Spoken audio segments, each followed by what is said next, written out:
Hello everyone, welcome back to গল্প কথা। আজকের এপিসোডে যে ঘটনাগুলি রয়েছে বেশ কিন্তু ভয়ের। তবে ঘটনা যাওয়ার আগে বলতে চাই, যারা এখন অবধি চ্যানেলটিকে সাবস্ক্রাইব করোনি অবশ্যই কিন্তু সাবস্ক্রাইব করে গল্পকথার পাশে থাকো। আজকের যে প্রথম ঘটনাটি আছে, লিখেছে অর্ক চ্যাটার্জি। তিনি ঘটনাটি যেভাবে লিখেছে আমি ঠিক সেভাবেই পড়ছি। ঘটনাটি আজ থেকে 20 বছর আগে। অনলাইনে একটা অর্ডার করেছিলাম। অর্ডার করার 3 দিনের মধ্যেই কুরিয়ার সার্ভিস থেকে বিকেল 4টের দিকে আমাকে কল করে জানালো আমার জিনিস চলে এসেছে। অফিসের কাজ শেষ করে নিজের ব্যক্তিগত বাইক নিয়ে সানিয়ারি থেকে সুন্দরবনের উদ্দেশ্যে রওনা হয়ে গেলাম। সানিয়ারি থেকে সুন্দরবনের উদ্দেশ্যেও দূরত্ব আনুমানিক 35 কিমি। উঁচু নিচু আর ভাঙাচোরা রাস্তা, চাইলেও বাইক দ্রুত চালিয়ে যাওয়া একেবারে সম্ভব নয়। অক্টোবর মাসের মাঝামাঝি বিকেল 5টার পরেই অন্ধকার নেমে আসে চারপাশে। যাই হোক, ধীরে সুস্থে বাইক চালিয়ে সুন্দরবনে পৌঁছাতে প্রায় 5:45 বেজে গেল। এক গ্রামীণ ব্যাংকের নিচে সেই কুরিয়ার সার্ভিসের অফিসে গিয়ে দেখি বেশ ভালোই ভিড়। সেখানে উপস্থিত একজনকে আমার আসার কারণ জানাতেই তিনি একটার পর একটা প্যাকেট সরিয়ে আমার প্যাকেটটা খুঁজতে লাগলেন। জিনিস হাতে পেতে পেতে আরও 20 মিনিট লেগে গেল। ঠিক 6:15 দিকে হাতে পেয়ে বাইক স্টার্ট দিয়ে সুন্দরবন থেকে সানিয়ারের দিকে রওনা দিলাম। এমনিতে বিকেল 5টার পর অন্ধকার হয়ে যায়। তারপর আজকে আকাশ মেঘলা থাকায় চারপাশ ঘুটঘুটে অন্ধকার হয়ে গেছে। শহরের ভেতর অন্ধকার তেমন একটা অনুভব করতে না পারলেও 0 মাইলের পর এসে অন্ধকারটা বেশ ভালোই বুঝতে পারলাম। বাইকের আলো যতটুকু, তাতে যেন অন্ধকার কাটতে চাইছে না। সাবধানে বাইক চালাতে লাগলাম। 0 মাইলের পর থেকে পুরো রাস্তাটাই উঁচু নিচু আর ভাঙাচোরা। এমনিতেই এই রাস্তায় যানবাহন একটু কম থাকে, কিন্তু আজকে কোনো যানবাহন দেখা যাচ্ছে না। মাঝে মধ্যে বাইকগুলো সাই সাই করে আমাকে ফেলে চলে যাচ্ছে।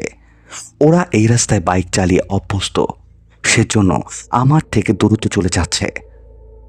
শামশেরগঞ্জ নামক জায়গায় আসার পরেই আমার বাইকটা আচমকাই বন্ধ হয়ে গেল। বাইক বন্ধ হওয়ার সাথে সাথেই আমার ভেতরে একটা ভয় কাজ করতে লাগলো। অনেকবার বাইক স্টার্ট দেওয়ার চেষ্টা করেও ব্যর্থ হলাম। শরীরটা ভয়ে শিরশির করতে লাগলো। আশেপাশে তাকিয়ে অন্ধকার ছাড়া কিছুই দেখতে পেলাম না। বাইকের ইন্ডিকেটর জ্বালিয়ে অন্য কোনো যানবাহনের অপেক্ষা করতে লাগলাম। আমার আশপাশের দুদিকে ঘন জঙ্গল। ভয়ে ভয়ে প্রায় 20 মিনিট কাটিয়ে দেওয়ার পরে কোনো মানুষ কিংবা যানবাহনের দেখা পেলাম না। পকেট থেকে মোবাইল বের করে অফিসের হিসাবরক্ষকে কল করতে গিয়ে দেখি মোবাইলটাও আশ্চর্যজনকভাবে বন্ধ হয়ে আছে। অথচ অফিস থেকে যখন বের হয়ে আসি তখন 75% চার্জ ছিল। ভয় গলা শুকিয়ে আসতে লাগলো। বাতাস বইতে শুরু করলো। ভয় এবং শীতে আমার শরীর থরথর করে কাঁপতে লাগলো। হঠাৎ খেয়াল করলাম অত্যন্ত মিহিসুরে কেউ একজন ডান পাশে জঙ্গলের ভেতর থেকে আমার নাম ধরে ডাক দিচ্ছে। চাকরি সূত্রে আমার সানিয়ারি আসা। এখানে আমাকে কারো চেনার কথা নয়। এই অন্ধকারে আমার নাম ধরে ডাকবে। ভয়ে গায়ের সমস্ত লোম দাঁড়িয়ে গেল আমার। আবারও মিহিসুরে জঙ্গলের ভেতর থেকে কেউ একজন আমার নাম ধরে ডাক দিল। এবারে ডাকটা আগের থেকেও স্পষ্ট। আমি ভয়ে উত্তর দিলাম, কে ওখানে? আমার নাম জানেন কি করে? আমি কি তোমাকে চিনি? আমার কথায় কোনো উত্তর মিলল না। খিলখিল একটা হাসির আওয়াজ ভেসে এলো জঙ্গলের ভেতর থেকে। হাসির আওয়াজ অন্ধকার জঙ্গলের বুক চিরে চারপাশে ছড়িয়ে পড়ল মনে হয়। হাসির আওয়াজ শেষ হতেই আবারও কাঁপা কাঁপা কণ্ঠস্বরে মিহি গলায় বলল, অর্ক, অর্ক। এই বলে কেউ একজন ডাক দিল। এবারে ডাকের শব্দটা জঙ্গলের ভেতর থেকে নয়, মনে হলো আমার পেছন থেকে এলো। ভয় আমার শীত দ্বারা দিয়ে ঠান্ডা স্রোত বয়ে গেল। চিৎকার করে সাহায্য চাইতে গিয়ে লক্ষ্য করলাম গলা দিয়ে চিচি ছাড়া আর কোনো শব্দ বেরোচ্ছে না। দুহাতের ওপর ঠান্ডা একটা হাতের স্পর্শ অনুভব করলাম। জড়বস্তুর মতো নড়াচড়া করার সমস্ত শক্তি হারিয়ে ফেললাম মনে হলো। বাইকের মায়া ত্যাগ করে দৌড় দিতে চেষ্টা করলাম, কিন্তু পা দুটো যেন কেউ আঠা দিয়ে রাস্তার সাথে লাগিয়ে দিয়েছে মনে হলো।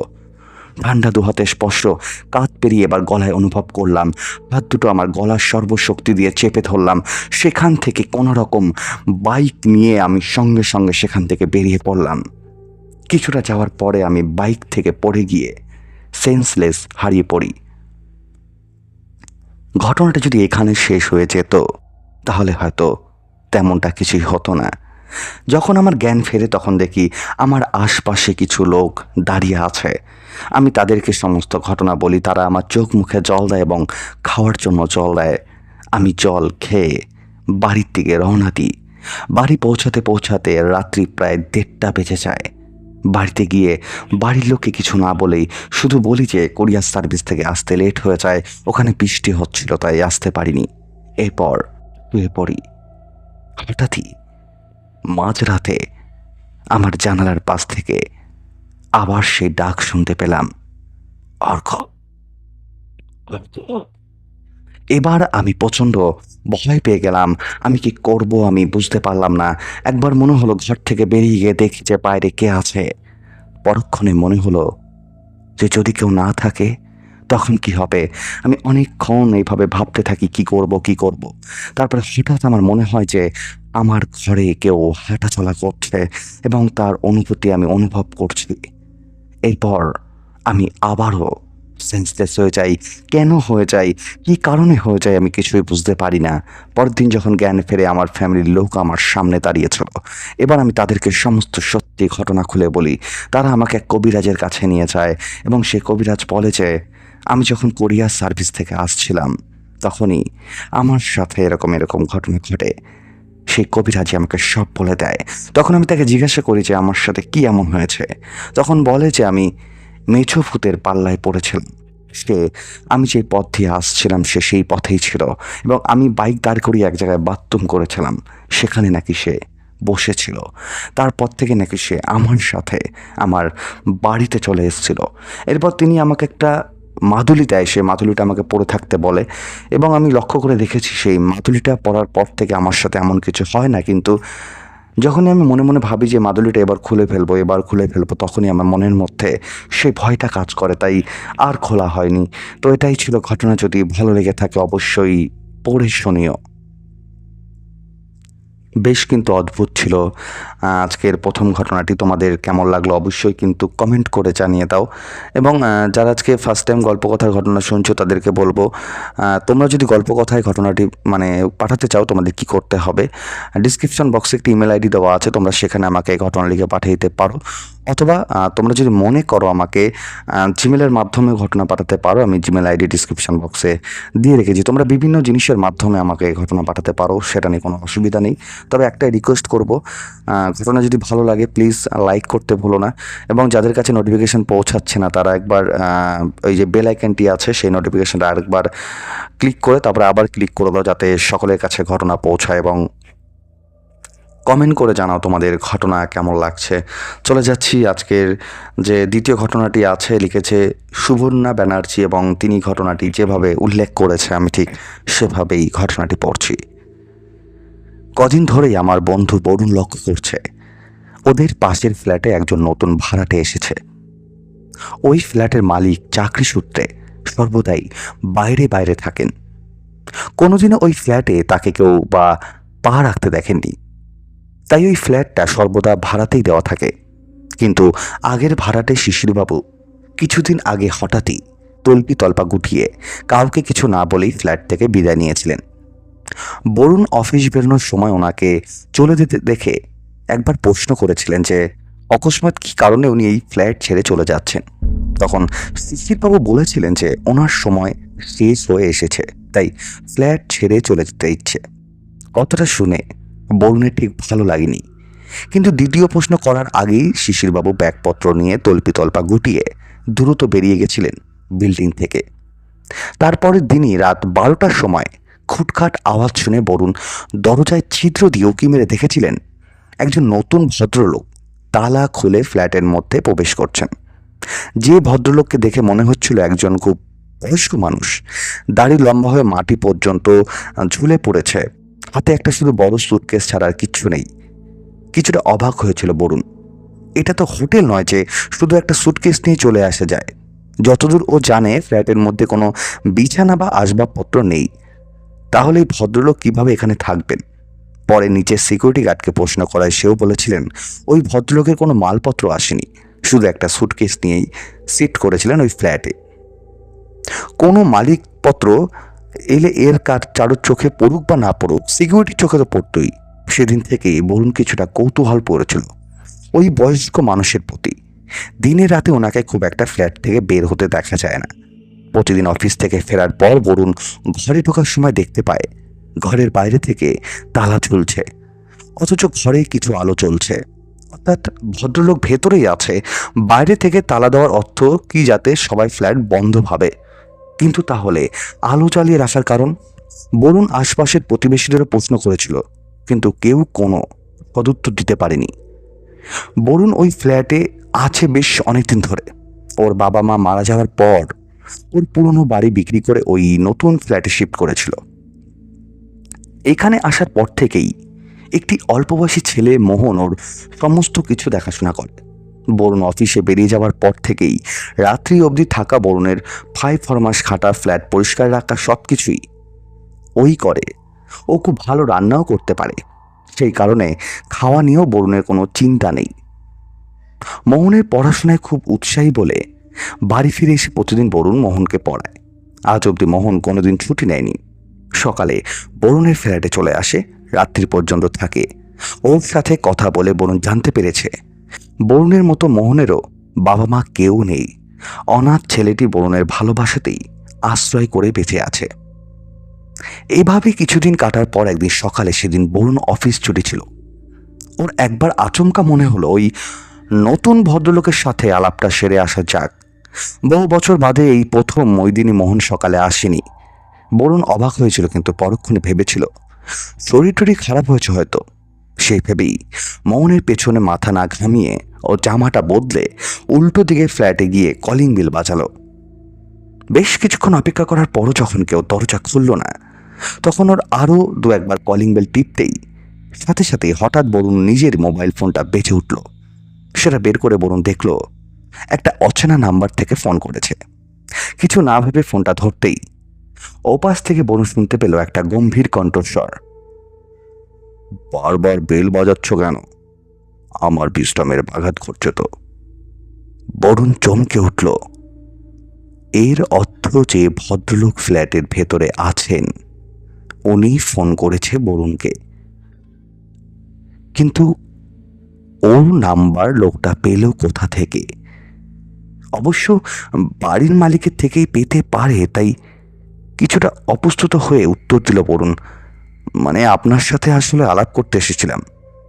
তো আপনি যদি বিশ্রাম করেন তাহলে এখন থাকুক, পরে আসবো না হয়। রাত 12টার পরে আসুন, ওই সময় আমি ফাঁকা থাকি। আপনি তো রোজ 9টার মধ্যেই ফিরে আসেন, আমি দেখেছি। এবার কিছুটা অবাক হলো বরুণ। তার মানে ও যেমন ওই ভদ্রলোকের ওপর নজর রাখে, সেরকম ওই লোকটাও ওর ওপর নজর রাখছে। কিন্তু কেন? লোকটাকে একটু সন্দেহজনক বলে মনে হলো বরুণের। সেই সাথে কৌতূহলের তীব্রতা আগের চেয়ে কিছুটা বৃদ্ধি পেল। কিছুক্ষণ থেমে উত্তর দিল বরুণ, রাত 12টার আগে আপনি ব্যস্ত থাকেন? অনেক কাজ থাকে, তাছাড়া ওই সময়টা আমি ঘুমাই না। তাই আপনার যদি অসুবিধা না থাকে ওই সময় আপনি আসতে পারেন। আবার বলছি, যদি আপনার অসুবিধা না থাকে। কোনো অসুবিধা নেই বলে উঠল বরুণ। 12টার সময় আজ আমি আসব, রাখছি তাহলে। এই বলে ফোনটা কেটে নিজের ঘরে এসে বরুণ কিছুক্ষণ গুম করে বসে থাকলো। ফোনটায় লোকটার কণ্ঠস্বর শুনে একটু পরিচিত লেগেছিল, কিন্তু তার কারণটাও কিছুতেই বুঝতে পারছিল না। আরও অনেকগুলো খটকা মনে গেঁথে রয়েছিল, যার অবসান ঘটাতে গেলে আজ রাতে ফ্ল্যাটে গিয়ে লোকটার সাথে আলাপ করে আসাই ভীষণ প্রয়োজন। কিছুক্ষণ বাদেই বরুণের ঘরে কেউ বেল বাজালো। বরুণ দরজা খুলে দেখলো একটি ছেলে দাঁড়িয়ে আছে, হাতে একটা খাবারের প্যাকেট। ছেলেটাকে অবাক হয়ে বরুণ বলল, আমি তো কোনো খাবার অর্ডার করিনি, এটা আমার অর্ডার না। ছেলেটা ভ্যাবাচ্যাকা খেয়ে বলল, আপনাদের তো ফ্ল্যাটের নাম্বার আপনার নামে লেখা আছে অর্ডারে স্যার, এই দেখুন। এই বলে খাবারের বিলটা বের করেই ছেলেটা বরুণের হাতে দিল। বরুণ অবাক হয়ে দেখলো ওর নাম ঠিকানা দেওয়া আছে, তার মানে কেউ অর্ডার করে দিয়েছে ওর জন্য। ভাবতে ভাবতেই ছেলেটা খাবারের প্যাকেট দরজার পাশে আলমারির ওপর রেখে চলে গেল। বাধ্য হয়ে দরজা বন্ধ করে খাবারের বিলটা আবার ভালো করে দেখলো বরুণ। অবাক হয়ে দেখলো ওর সবচেয়ে প্রিয় যে ডিশ আছে সেগুলোই অর্ডার করা হয়েছে। কে সেই শুভাঙ্কি যে ওর এত খেয়াল রাখে? আজও ছুটি, মোহন না আসার কারণে একটু পরেই ও রান্নাঘরে ঢুকতে হতো। সেদিক দিয়ে মুক্তি পেয়ে আর তার সাথে খাবারের মেনুগুলো দেখে বরুণের মন নিজের অজান্তেই খুশিয়ে উঠল। কে অর্ডার করেছে সেটা পরে ভাবলেও চলবে, আগে এগুলো তাড়াতাড়ি খেয়ে নিতে হবে। এই ভেবে তাড়াতাড়ি স্নান করতে ঢুকলো বরুণ। সেদিন আরও কিছু অদ্ভুত ঘটনা ঘটল ওর সাথে। অনেকদিন ধরে ওর একটা মেরুন রঙের বিশেষ ব্র্যান্ডের শার্ট পছন্দ ছিল। অনেকবার অর্ডার দিতে গেছে, কিন্তু দাম দেখে আবার ফিরে এসেছে। সেই শার্টটার ঘরে একজন ডেলিভারি দিতে এলো, ঠিক দুপুরের মতো আচমকাই। বরুণ এবার রীতিমতো অবাক হয়ে গেল। ঠিক ওর যা যা পছন্দ ঠিক সেই জিনিসগুলোই কেউ যেন অর্ডার দিয়ে দিচ্ছে, অথচ কে পাঠাচ্ছে সেটা কিছুতেই বোঝা যাচ্ছে না। এছাড়া অনেকদিন ধরে একটা প্রমোশনের জন্য বরুণ উদ্বেগী হয়ে উঠেছিল। বিকেলে হঠাৎ করেই বসের ফোন এলো ওর কাছে। বস বললেন বরুণ সেই বহু প্রতিক্ষণ প্রমোশন নাকি আজ অ্যাপ্রুভ হয়েছে, অর্থাৎ ওর যা যা সুপ্তি বাসনা ছিল সেগুলো একে একে সব পূর্ণ হচ্ছে। বরুণের কি হঠাৎ ভাগ্য পরিবর্তন হলো? কোনো গ্রহ নক্ষত্রকে আচমকায় স্থান পরিবর্তন করলো? ওর সৌভাগ্যের প্রতীক হয়েছে, নাকি এই সব কিছুর পেছনে অন্য কোনো কারণ আছে? উত্তরটা বরুণ পেল এদিন রাতে। রাত ঠিক 12টার পর হঠাৎই মোবাইলটা বেজে উঠল বরুণের। ফোন তুলে দেখলো সেই ভদ্রলোক ফোন করেছে। বরুণ ফোনটা ধরতেই উপাস থেকে সেই পরিচিত গম্ভীর কণ্ঠস্বর, ফাঁকা থাকলে আসতে পারেন, এখন আমিও ফাঁকা আছি। বরুণ এমনিতেই একটু পরে যেত ওই ফ্ল্যাটে, কিন্তু এইভাবে যে ফোন করে উনি নিমন্ত্রণ করবে সেটা উনি আশা করেননি। বেশ কৌতূহলী হয়ে উঠে দাঁড়িয়ে পড়ল বরুণ। হ্যাঁ, আমি আপনার ফ্ল্যাটে যাওয়ার জন্য প্রস্তুতি হচ্ছিলাম। আপনি নিজেই ডাকবেন সেটা আমি ভাবিনি। আমি কিছুক্ষণে আসছি। এই বলে ফোনটা রেখে দরজা খুলে বরুণ বেরোতে যেতেই দরজার চৌকাটে হোঁচট খেলো একটা। মুখ থুবড়ে পড়েই যাচ্ছিল।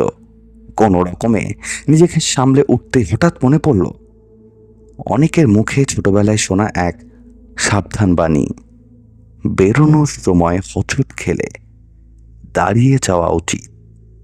কিন্তু এইসব কুসংস্কার মেনে চলা কোনো দিনই বরুণের চারিত্রিক বৈশিষ্ট্যের মধ্যে পড়ে না। তাই আজও সে কোনো তোয়াক্কা না করে ফ্ল্যাটের দরজা লাগিয়ে উল্টো দিকের ফ্ল্যাটের উদ্দেশ্যে রওনা দেয়। সেই ফ্ল্যাটের দরজায় বেল বাজাতেই সাথে সাথে দরজা খুলে গেল। শ্বেত শুভ্র বসন পরিহিত দীর্ঘ সুস্ত্র বিশিষ্ট বৃদ্ধ বরুণকে দেখে হাসি মুখে অভিবাদন করে ফ্ল্যাটের ভেতরে আসার জন্য অনুরোধ করলেন। বরুণও একগাল হাসি হেসে প্রবেশ করল ফ্ল্যাটের অভ্যন্তরে। দরজাটা লাগানোর পরেই বরুণের একটু অস্বস্তি হলো। একটা দম বন্ধ করা পরিবেশ। এসি চলছে না, অথচ ফ্ল্যাটের সমস্ত জানালাগুলো বন্ধ। একটা হালকা আলো চলছে, অথচ ফ্ল্যাটের মধ্যে কোনো আলো বরুণ দেখতে পাচ্ছে না। কিছুটা অবাক হয়েছে বরুণ প্রশ্ন করলো ওনাকে, বলছিলাম যে আপনার ফ্ল্যাটে তো সারাদিন আলো জ্বলে দেখছি, অথচ কোনো টিউবলাইট বা অন্য কিছু তো চোখে পড়ছে না, কোথা থেকে আসছে আলোটা? বৃদ্ধ বরুণের প্রশ্নে হাসলেন একটু, তারপর বললেন, আগে তো বসুন, একটু জলদি খান, ডিনার করে এসে নিশ্চয়ই চা খাবেন। বরুণ বলল, না না, ঠিক আছে, চা খাওয়ার মতন জায়গাও পেটে নেই, আজ বেশ ভালোই পরিবেশ হয়েছে, শুধু একটু জল দিতেই পারেন। বৃদ্ধ পুনরায় হেসে বললেন, তাহলে আজ আপনি পরিতৃপ্ত কি বলুন? হ্যাঁ, আমি আর বলবো না। বরুণ বলে উঠল, বলেই বলতে যাচ্ছিলাম আজকে ঘটেছে ওর সাথে, কিন্তু চুপ করে গেল। মনে মনে ভাবল লোকটার সাথে এখনো আলাপ হয়নি, আগে এইসব কথা বলে ফেলার কোনো মানেই হয় না। তার বদলে প্রসঙ্গ ঘুরিয়ে বরুণ বলল, যাকে আপনার নামটাই তো জানা হলো না, আপনার নাম? হেসে উঠল বৃদ্ধ, আমি তো একজন সন্ন্যাসী, সন্ন্যাসীদের নাম বলতে নেই, আপনি আমায় স্বামীজি বলেই ডাকতে পারেন। সন্ন্যাসী? ভুরু কুঁচকে গেল বরুণের। কোন সন্ন্যাসী এরকম একটা ফ্ল্যাটে থাকতে পারে সেটা ওর জানা ছিল না। তবে একটা বিষয়ও খেয়াল করলো, ফ্ল্যাটে কিন্তু কোনো আসবাবপত্র নেই, বিছাটাও নেই। তার অর্থ বৃদ্ধ মাটিতেই ঘুমায়। এই চরিত্রটা কিছুটা সন্ন্যাসীদের সাথে মেলে, কিন্তু ওনার পেশা সন্ন্যাসীদের মতো সাধন ভোজন করে বলে এতদিন শুনে এসেছি। ও কিন্তু এই ফ্ল্যাটে তো কোনো ভগবানের মূর্তি বা ছবি কিছুই চোখে পড়ল না। তাহলে ও সাধনা করে কি? বরুণের মনের প্রশ্ন যেন পড়তে পেরে বৃদ্ধ বলে উঠল, আমি মানুষের সাধনা করি। কথাটা শুনে বরুণ ভুরু কুঁচকে গেল। কথাটা যেন চেনা চেনা লাগলো। মানুষের সাধনা মানে? মুখ দিয়ে প্রশ্নটা করেই বরুণ থেমে গেল, কারণ বৃদ্ধের মুখের হাসি মিলিয়ে গেছে। এতক্ষণ তো দিব্যি হাসছিল, কিন্তু এই প্রশ্নটা শুনে ওনার মুখে যেন একটা কাঠিন্য ফুটে উঠেছে। বৃদ্ধ এতক্ষণ বসে কথা বলছিল, এবার উঠে দাঁড়িয়ে পড়েছেন। মানুষের সাধনা কি সেটা জানতে হলে তো পাশের ঘরে আপনাকে যেতে হবে। তাহলে চলুন যাওয়া যাক। ওখানে গেলে তবেই আমার কথার অর্থ আপনি বুঝতে পারবেন। বরুণের মুখে একটু শুকিয়ে গেল। বৃদ্ধের কথাগুলো শুনে কিরকম যেন অস্বস্তি হচ্ছিল ওর, কিন্তু কারণটা সে বুঝতে পারছিল না। পাশের ঘরে যাওয়ার জন্য বৃদ্ধ উঠে দাঁড়ালো। বরুণ উঠে দাঁড়ালো না, কারণ ওর পা দুটো যেন বিদ্রোহ করছে। মনটাও যেন বারবার বলছে অনেক রাত হয়েছে, আর আলাপের প্রয়োজন নেই, এবার বাড়ি যাওয়াই মঙ্গল। কিন্তু কৌতূহল যা সর্বদা মস্তিষ্কের বিরুদ্ধে, ষষ্ঠ ইন্দ্রিয়ের বিরুদ্ধে মানুষকে পরচিত করে, ওই কৌতূহলেই যেন সমস্ত বাধা অতিক্রম করে বরুণ উঠে গেল, নিচের পায়ে দাঁড় করিয়ে দিল। বৃদ্ধর পেছন পেছন দিয়ে পাশের ঘরে ঢুকলো বরুণ। ঘরটা একেবারে ঘুটঘুটে অন্ধকার হয়ে আছে, কোনো আলো জ্বলছে না। বৃদ্ধ বরুণের দিকে তাকিয়ে বলল, এই ঘরেই আমি মানুষের সাধনা করি। কথাটা শুনেই গা ছমছম করে উঠল বরুণের। কিছুই দেখা যাচ্ছে না। অন্ধকারের চোখ একটু সয়ে আসার পর শুধু মনে হচ্ছে কিছু ছবি যেন টাঙানো আছে দেওয়ালের গায়ে, আর অদূরে অন্ধকারের মধ্যে যেন দাঁড়িয়ে আছে একটা লম্বা মূর্তি। কিসের মূর্তি এটা? প্রশ্নটা মনে হলেও মুখ থেকে একটা শব্দ উচ্চারণ করলো না বরুণ। শুধু মনে হচ্ছে এই অসহ্য অন্ধকারে যেন দম বন্ধ করে দিচ্ছে ওর, হৃদয়ের ওপর চাপ সৃষ্টি করছে। তুমি জিজ্ঞাসা করেছিলে না আমার ফ্ল্যাটে কেন আলো থাকলেও এই টিউবলাইট নেই? এতক্ষণ বৃদ্ধকে আপনি বলে কথা বলছিলেন, হঠাৎই তুমিতে উত্তরের কারণটা বরুণ বুঝতে পারল না। ওনার প্রশ্নের উত্তর দিল না। বরুণকে নিরুত্তর দেখে বৃদ্ধ নিজেই ফিসফিস করে উত্তর দিলেন, কারণ এই ফ্ল্যাট খুব পবিত্র, আর তার মধ্যে সবচেয়ে পবিত্র হলো এই ঘর। এখানে যাদের ছবি আছে তারা সবাই পরিতৃপ্ত হয়ে আমার এই ঘরের মধ্যে বন্দি অবস্থায় ঘুমাচ্ছে। এদের আত্মার প্রশান্তি যাতে বিঘ্ন না হয়, তাই ওই ঘরে আমি সচরাচর আলো জ্বালাই না, কিন্তু প্রয়োজন হলে জ্বালাতে হয় বই কি। বৃদ্ধ বরুণের ঘাড়ের কাছে এসে যেভাবে ফিস করে কথাগুলো বললেন, তাতে বরুণের যেন শরীরের সমস্ত ঠান্ডা বহে গেল। ওর মনে হচ্ছে অবিলম্বে ঘর থেকে বেরিয়ে যাওয়া উচিত, কিন্তু কোনো একটা শক্তি ওকে বের করতে দিচ্ছে না। পা দুটো আটকে ধরে রেখেছে মাটির সাথে। বৃদ্ধ ধীরে ধীরে ঘরের সামনের দিকে এগিয়ে গেলেন। যে আলোটা বাইরের ঘরে জ্বলছিল সেটা নিভে গিয়ে ঠিক সেরকমই একটা আলো ছড়িয়ে পড়ল। ওই ঘরের মধ্যে কোথা থেকে এলো এই আলো? এতক্ষণ পর ভালো করে লক্ষ্য করে বরুণ দেখল আলোটির উৎস্থল বৃদ্ধের ঠিক মাথার পেছন। এটা তো কোনো সাধারণ আলো নয়, এটা তো মনে হলো কোনো দেবরশ্মি জ্যোতির মতো নিগৃহীত হচ্ছে বৃদ্ধর মাথার পেছন থেকে। এতক্ষণে আলোতেই আলোকিত হয়েছিল ফ্ল্যাটের বাইরের ঘরটা, যা এখন অন্ধকারে নিমজ্জিত হয়ে রয়েছে। আর এই ঘরটা আলোকিত হয়ে এখন স্পষ্টরূপে ঘরের অভ্যন্তর দেখতে পাচ্ছে বরুণ।